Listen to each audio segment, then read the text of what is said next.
ரொம்ப நாளா காத்திருந்து வெளிவந்திருக்கக்கூடிய அச்சம் என்பது மனமேடா படம் எப்படி இருக்கு அப்படின்றதான் இன்னைக்கு நம்ம பார்க்க போறோம். அச்சம் என்பது மனமேடா படத்துடைய கதையை ஸ்பாயிலர் இல்லாம ட்ரை பண்ணலாம் அப்படின்னும் போது படத்துடைய கதை என்ன அப்படின்னா, கௌதம் வாசுதேவன் படங்கள்ல வர மாதிரி வழக்கமா ஹீரோ வீட்டுல சும்மா இருக்காரு.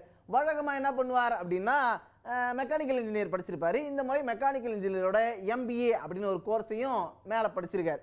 அப்படி இருக்கும்போது வழக்கமா ஹீரோயினை பார்த்தோன்னே டக்குன்னு லவ் போகுது. வழக்கம் போல ஹீரோயின் மேல் வீட்டில் இல்லாம அவங்க வீட்டுக்குள்ளேயே இருக்கிறது அடடே ஆச்சரியக்குறி அப்படின்னு இருக்கும்போது அப்படியே லவ் படமா போயிட்டு இருக்குன்னு பார்த்தா டக்குன்னு படம் ஆக்ஷனுக்கு மாதிரி ஒரு மாதிரி முடியுது. இதுதான் வந்து படத்துடைய கதை. நீங்க உட்காந்து பார்த்தீங்கன்னு வச்சுங்களேன், உங்களை அப்படியே தூக்கி உட்கார வச்சு சேலம், கன்னியாகுமரி, பாலக்காடு, திருவனந்தபுரம் அப்படின்ட்டு ஒரு டவுன் பஸ்ல கூட்டிட்டு போயிட்டு வந்த மாதிரி ஒரு நல்ல டிராவல் உங்களுக்கு கிடைக்கும்.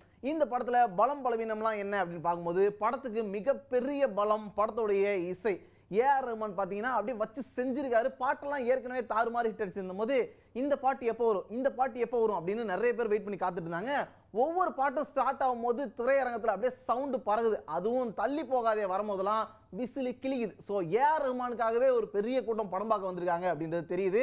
படம் முழுக்க ஏஆர் ரஹ்மானுடைய உழைப்பும் அந்த அளவுக்கு தெரியுது. ஸோ ஏஆர் ரஹ்மான் படத்தை ஒட்டுமொத்தமா தாங்கி நிற்கக்கூடிய ஒரு மிகப்பெரிய பில்லரா இருக்காரு. படத்துடைய மிகப்பெரிய பலம் கௌதம் மேனனுடைய அந்த பிலிம் மேக்கிங் அப்படின்றது. இதுல டான் மெக்ராத்தோட கேமராவும் சேர்ந்து அப்படியே செதுக்கியிருக்காங்க. அவங்க டிராவல் பண்ணும்போது நம்மளையும் அப்படியே கூட சேர்ந்து டிராவல் பண்ண வைக்குது. அதுவும் ஏஆர் ரஹ்மான் பார்த்தீங்க அப்படின்னா, முன்னூறு காற்றின் கலிமுகத்தில் பின்னில் ஒரு பச்சை கிளி முதுகில் அப்படின்லாம் பாடும்போது நம்மளும் அப்படியே கையை வச்சுக்கிட்டு பறக்கிற மாதிரி த பிரீஸ் ஆன் மை ஏர் அப்படின்ற மாதிரி நல்ல ஒரு ஃபீலிங்கை கொடுத்துருக்காங்க. அது திரையரங்கத்தில் இருக்கக்கூடிய எல்லாருக்குமே ஒரு நல்ல அனுபவமா இருக்கு. 120 ரூபா டிக்கெட் கொடுத்தா இவ்வளோ ஊரை சுற்றி காட்டுறாங்க, அதுவும் கூடவே பறகுற மாதிரி ஒரு ஃபீல் கொடுக்கறது கௌதம் மேனனுக்கும் கேமராமேனுக்கும் சபாஷ் போடக்கூடிய ஒரு விஷயம். மற்றொரு பலம் அப்படின்னா மஞ்சிமா மோகன். மஞ்சிமா மோகன் வந்து பல காஸ்டியூம்கள்ல நடந்து வராங்க. அஜித்லாம் பில்லா படத்தில் நடந்து வருவார்ல, அது மாதிரி எக்கச்சக்கமான காஸ்டியூம்ல நடந்து வராங்க. ஏன்னா இந்த படத்தை வந்து ஒட்டுமொத்தமா அவங்கள வச்சு தான் நகரப்போகுது. சிம்பு அவங்களுக்காக தான் இவ்வளோ பெரிய ரிஸ்க்லாம் எடுக்க போறாரு அப்படின்னும் போது அவங்க அழகா இருக்கணும்ல, அதை காட்டுறதுக்காக வழக்கம் போலவே கௌதம் வாசுதேவன் படத்துல ஹீரோயின்களை எப்படி காட்டுவாங்க அந்த மாதிரி காட்டியிருக்காங்க. அவங்களும் செம்ம அழகா இருக்காங்க. இதுல குறிப்பிடத்தக்க விஷயம் என்ன அப்படின்னா, நல்ல ஒரு குண்டு கொழு ஹீரோயினா அமுல் பேபியா அவங்க இருக்கிறது தமிழ்நாட்டில் பல பேருக்கு நல்லது. காரணம் என்ன அப்படின்னா, த்ரிஷாவெல்லாம் ஒல்லியான ஹீரோயினா அழகா காமிச்சிட்டாரா, உடனே நம்ம ஊர்ல இருக்க பொண்ணுங்களாம் நான் குண்டா இருக்கணா அப்படின்னு சொல்லிட்டு கோவா படத்தில் வரக்கூடிய ஸ்னேகா மாதிரி ஏகப்பட்ட பசங்களோட உயிரை வாங்கிட்டு இருக்கும் போது குண்டா இருக்கக்கூடிய ஹீரோயின் தாமா அழகு அப்படின்ட்டு நிறைய லவ்வர் கூட்டி போயிட்டு படத்தை காட்டுற அளவுக்கு ஒரு குண்டான ஹீரோயினை அவ்வளோ அழகா காமிச்சிருக்கிறது தமிழ் சினிமாவுக்கு மஞ்சிமா மோகன் ஒரு மிகப்பெரிய நம்பிக்கை அப்படின்றதையும் சேர்த்து தருது. தம்பி, படத்துடைய பலத்தை பத்தி பேசிக்கிட்டு இருக்கீங்க, என் தலைவர் ஜிம்புவை பத்தி சொல்லவே மாட்டேங்கிறீங்களே அப்படின்ட்டு எஸ்டிஆர் ரசிகர்களா வெயிட் பண்ணி பார்த்துட்டு இருக்கலாம். சிம்புவோடைய பர்ஃபார்மன்ஸ் பத்தி சொல்லி தான் தெரியணும்னு இல்லை. VTVலாம் பார்த்தீங்க அப்படின்னா, சார் ஊருக்குள்ள எவ்வளோ பொண்ணுங்க இருக்கும்போது நான் ஏன் சார் ஜெர்சியை மட்டும் லவ் பண்ணணும் அப்படின்னு கேட்பாரு. அப்போல்லாம் வந்து ரசிகர்களுக்கு அப்படி புல்லடிச்சு போய் சிரித்து போய் சில்லறையெல்லாம் விட்டு தெரிஞ்சிருப்பாங்க. அந்த மாதிரி ஒரு லவ் பர்ஃபார்மன்ஸையும் ஆக்ஷன் பிளாக்ல வழக்கமான சிம்புவையும் நம்மளால பார்க்க முடியுது. ஸோ சிம்பு ரசிகர்களுக்கு இந்த படத்துல டபுள் ட்ரீ. படத்துடைய பலம் என்ன அப்படின்றதெல்லாம் பார்த்தோம். படத்துல பலவீனம் அப்படின்னா அதுவும் கூட இருக்கு. என்ன அப்படின்னா, படம் எதை நோக்கி போயிட்டு இருக்கு அப்படின்றது படம் முடியறதுக்கு 1/4 மணி நேரம் வரைக்கும் நமக்கு புரியவே இல்லை.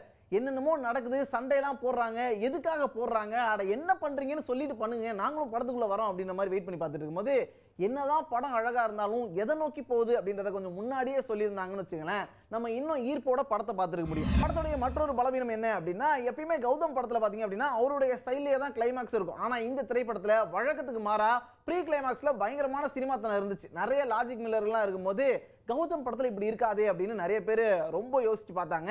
இதை மட்டும் சரி பண்ணியிருந்தா இன்னும் ஒரு அழகான படமாகவும் இது அமைஞ்சு. ஒட்டு மொத்தமா நீ என்னதான் சொல்ல வர அப்படின்னு நீங்க கேட்டீங்கன்னா, VTV மாதிரி ஒரு ஃபுல் ரொமான்டிக் லவ் படங்க அப்படின்னு எதிர்பார்த்து இந்த படத்தை போகாதீங்க. அதே மாதிரி காக்க மாதிரியோ வேட்டையாடு விளையாடு மாதிரியோ இருக்கும் அப்படின்னு கௌதமுடைய முந்தைய எந்த படத்தையும் எதிர்பார்த்து போகாதீங்க. இன்னும் கொஞ்சம் கவனம் செலுத்தியிருந்தா இந்த 2 கேட்டகரிக்குள்ள ஏதாவது ஒரு கேட்டகரிக்குள்ள ஃபிக்ஸ் பண்ண முயற்சி பண்ணிருக்கலாம். இருந்தாலும் அது ரெண்டுத்தையும் கலந்து கொடுக்கணும் அப்படின்னு கௌதம் முயற்சி பண்ணியிருக்காரு. அதுல ஓரளவுக்கு வெற்றியும் கண்டிருக்காரு. அதனால எந்த எதிர்பார்ப்பும் இல்லாம போனீங்கன்னா ஜாலியா இந்த படத்தை பார்த்துட்டு வரலாம். என்னது ரிவ்யூ முடிக்கும் போது மார்க் பண்ணுமா, இது என்னப்பா புது பழக்கம், அதெல்லாம் தேவையில்ல. ஜாலியா போய் ஒரு வாட்டி பார்த்துட்டு வரலாம். இதுக்கு எதுக்கு மார்க் எல்லாம் போட்டு நம்ம என்ன பரீட்சையா வைக்கிறோம், போய் பார்த்துட்டு வாங்க.